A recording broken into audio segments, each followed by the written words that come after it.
Welcome to the GK objective biology channel को like करें, share करें, सब्सक्राइब करें for the latest update related to NEET study material. तो आज हम बात करने वाले हैं भैया, बहुत इंपॉर्टेंट टॉपिक है रेस्ट्रिक्शन एंजाइम्स की। क्वेश्चन जरूर आता है इस टॉपिक से, तो बड़े ही ध्यान से सुने। इन 1963 2 enzymes responsible for restricting the growth of bacteriophage in E. coli were isolated. One of these added methyl group while the other cut DNA. The latter was called restriction endonuclease. सबसे बड़ी बात यह है कि restriction endonuclease का आपने देखा होगा कि बायोटेक्नोलॉजी में बहुत बड़ा रोल है और ये हम आइसोलेट करते हैं बैक्टीरिया से।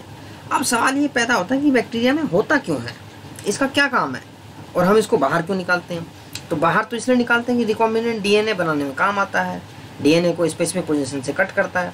लेकिन जब बात आती है कि बैक्टीरिया में होता क्यों है नेचुरली, तो नेचुरली इसका फंक्शन होता है, जो बैक्टीरियोफाज जो होते हैं, जो वायरस होते हैं, इन्फेक्ट करते हैं बैक्टीरिया को, तो वो किससे इन्फेक्ट करते हैं? जेनेटिक मटेरियल से। तो बैक्टीरियोफाज के जेनेटिक मटेरियल को ये एंजाइम्स क्लीव करते हैं, इनका नेचुरल फंक्शन है। तो ये बैक्टीरिया में इसलिए होते हैं, डिफेंस मैकेनिज्म के लिए होते हैं बैक्टीरिया के अंदर। तो रेस्ट्रिक्शन एंजाइम उसको हम निकाल लेते हैं बाहर और उसको हम अपने हिसाब से मॉडिफाई करके जो रिकॉम्बिनेंट डीएनए टेक्नोलॉजी में यूज करते हैं। तो फर्स्ट रेस्ट्रिक्शन एंडोन्यूक्लियस जो था वो हिंद सेकेंड था, जो कि सबसे पहले आइसोलेट हुआ था। तो whose functioning depend on specific DNA nucleotide sequence. ठीक है, अच्छा, it was found that Hind second always cut DNA molecule at a particular point by recognising a specific sequence of 6 base pair. तो Hind second का भी जो था तुम्हारा 6 base pair का ही था। तो this specific base sequence is known as recognition sequence for Hind second. तो जो जिसको आइडेंटिफाई करते हैं उसको हम रिकॉग्निशन सीक्वेंस बोलते हैं।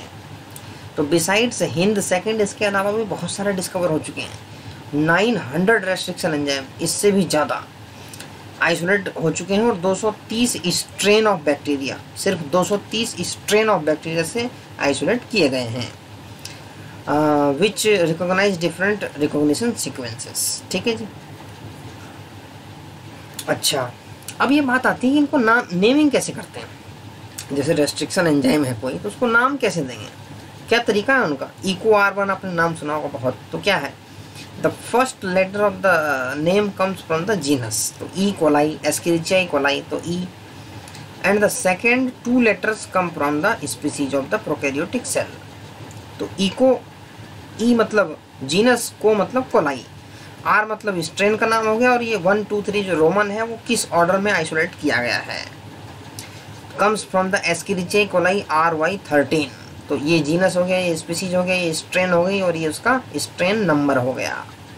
तो in Eco R1 the letter R is derived from the name of the strain, Roman number following the name indicate the order in which the enzyme were isolated from that strain of bacteria.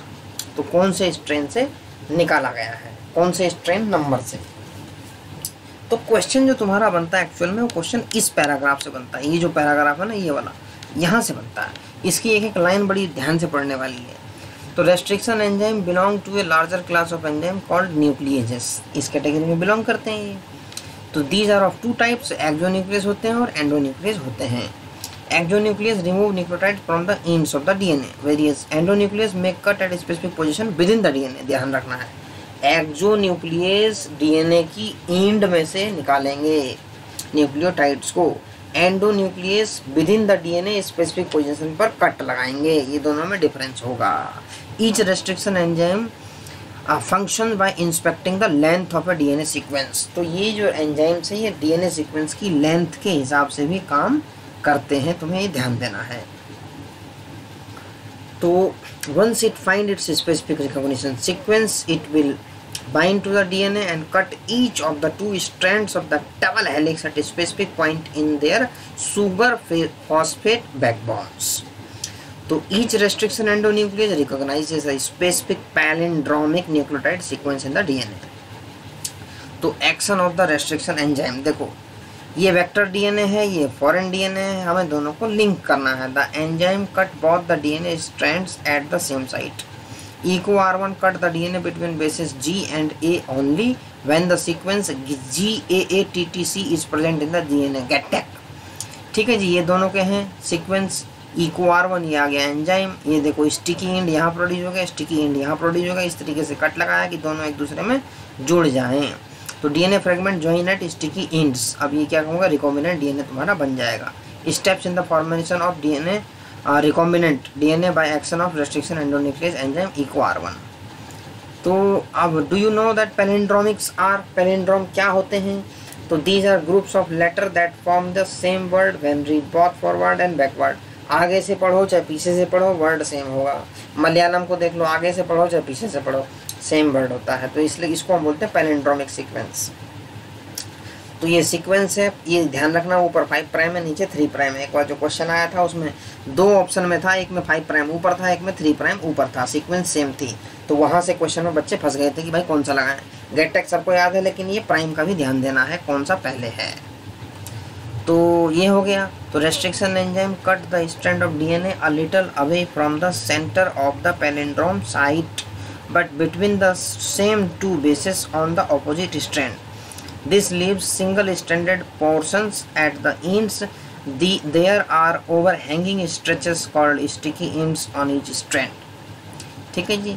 This stickiness of the end facilitates the action of the enzyme DNA ligase. अच्छा, तो ये हो गया DNA ligase, इसको जोड़ देगा। तो इस तरीके से रेस्ट्रिक्शन एंजाइम का तुमने देख लिया, क्वेश्चन जरूर आता है इससे।